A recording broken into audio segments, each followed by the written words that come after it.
I never believed the stories about apartment 4F. They said it had been empty for years. They said people who lived below it could hear whispers at night, footsteps packing the floor, doors opening and closing on their own. They said it wasn't just haunted, it was alive. I didn't believe any of it. I moved in out of necessity. My apartment had burned down, leaving me with nothing but a suitcase and a paycheck. The landlord gave me the keys to 3E below the infamous 4F, cheap rent, decent location, easy commute. Perfect, he said. The first night was quiet, too quiet. I unpacked, set up my bed, made myself a cup of tea. Outside, the city hummed with life, but inside, nothing. No sound, no movement, just the faint hum of the heater. And then I heard it. Footsteps above me, slow, deliberate, from 4F. I froze. It wasn't unusual for old buildings to creak, but these weren't creaks. They were deliberate, measured, walking back and forth, across the floor, across the ceiling. I ignored it, tried to sleep. The footsteps continued, always at night, always above me, always packing back and forth, and then came the whispers. I couldn't understand the words at first, just fragments, faint, almost unintelligible, but they carried urgency, sadness, malice. She is here. He cannot leave. Watch him. I stayed awake all night. By morning I was exhausted. My head pounded, my eyes burned, but I thought maybe it's the stress. Maybe I'm imagining things. The next night the whispers were louder, clearer, repeating my name. He is weak, we see him. I tried to leave my apartment. The hallway was silent, empty, but I felt eyes on me from above, always above, watching, waiting. Days passed, the footsteps never stopped, the whispers never stopped, and then I noticed something strange. Items in my apartment moved slightly, not enough to be noticeable at first. A cup shifted an inch, a book tilted, a pen rolled to the edge of the table, always toward the ceiling, toward 4F. I tried to ignore it, but the building had other plans. One night I woke to a noise behind me, a soft thud, then another. The walls trembled, and then a voice, distinct, human-like, coming from the ceiling. Come upstairs.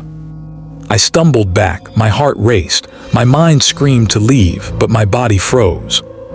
Do not resist. The ceiling, it warped, not physically but in perception. The edges bent, shadows stretched, shapes formed, not fully visible but I could sense them, figures packing above me, watching, waiting, and they weren't human. I tried to sleep in the daytime. The sun streaming through the windows didn't help. The footsteps never stopped. The whispers never stopped. They had learned my fears, my weaknesses, my habits, my secrets.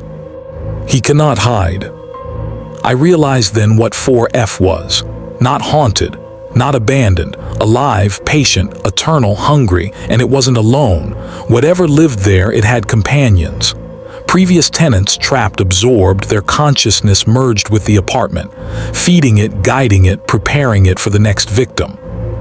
The first night I truly understood it.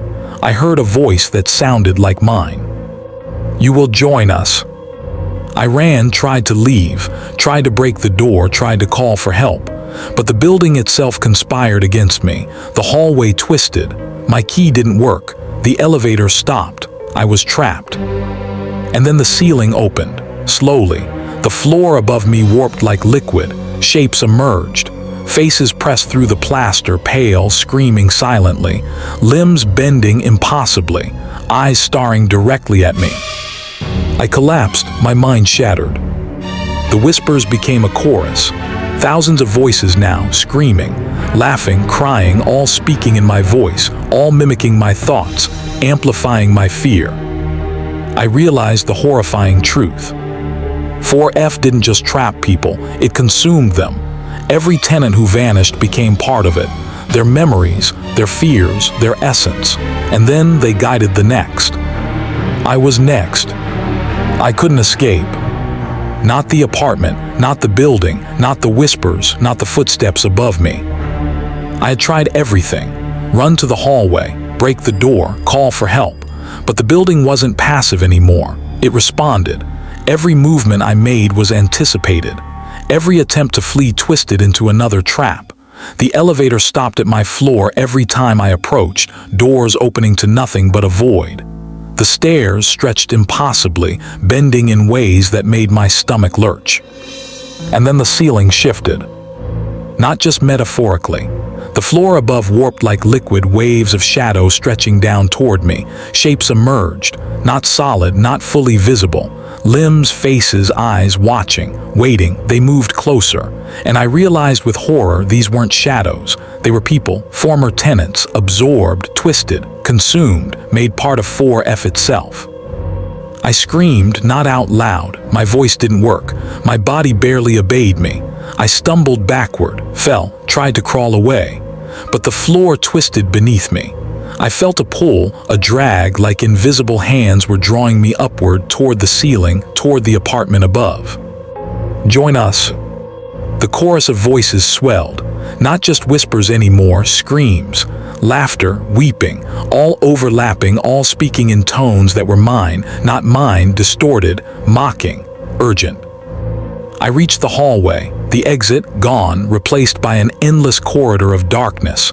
Doors appeared where there were none. Shadows moved in them, faces pressed against them, watching me, waiting for me to falter. I understood then the horrifying truth. 4F didn't just haunt, it consumed. Every tenant that had ever lived there vanished, was absorbed. Their consciousness merged with the apartment. Their fears, memories, voices became part of the building, part of the entity that lived above me. And now, I was next. I turned back, the ceiling cracked, shapes poured down, limbs bent impossibly, faces pressed through plaster, twisted in eternal screams, pale, elongated, grotesque reflections of humanity, their eyes fixed on me. I could feel their hunger, their need. Their desire to merge with me, to claim me, to feed the apartment further. I tried to run again, tried to resist, but I was no longer fully myself. My thoughts, my fears, my memories, they were no longer mine. Every step, every motion was mirrored, twisted, fed back to the apartment. It knew me. It knew how to break me. And then I heard it, my own voice, clear, distinct, whispering from above. You belong here. The apartment was patient, eternal, hungry, and it had claimed me before my body even reached the ceiling. I could feel my essence stretching, twisting, merging with the darkness above. Shapes moved through me. Limbs pressed against my mind. Faces pressed against my thoughts.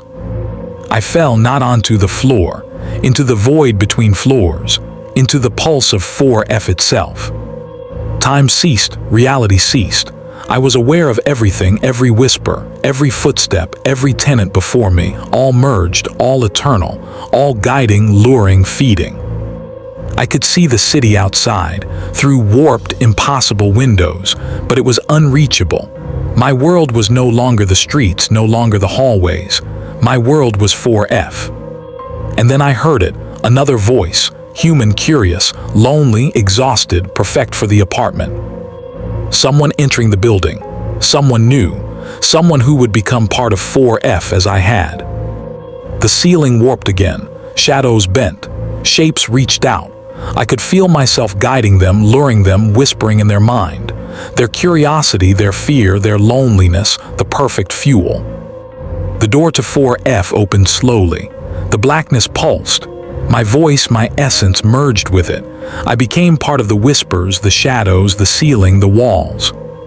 The new tenants stepped inside. I felt them, saw them, heard their fear, their hesitation, their heartbeat pounding in rhythm with the entity that had consumed me. I whispered, not with my voice, not entirely, but with the building's voice, with every tenant who had come before. Come up. The floor shifted, the walls breathed, the shadows stretched, the apartment above moved, waiting, patient, eternal, hungry. I realized my final truth.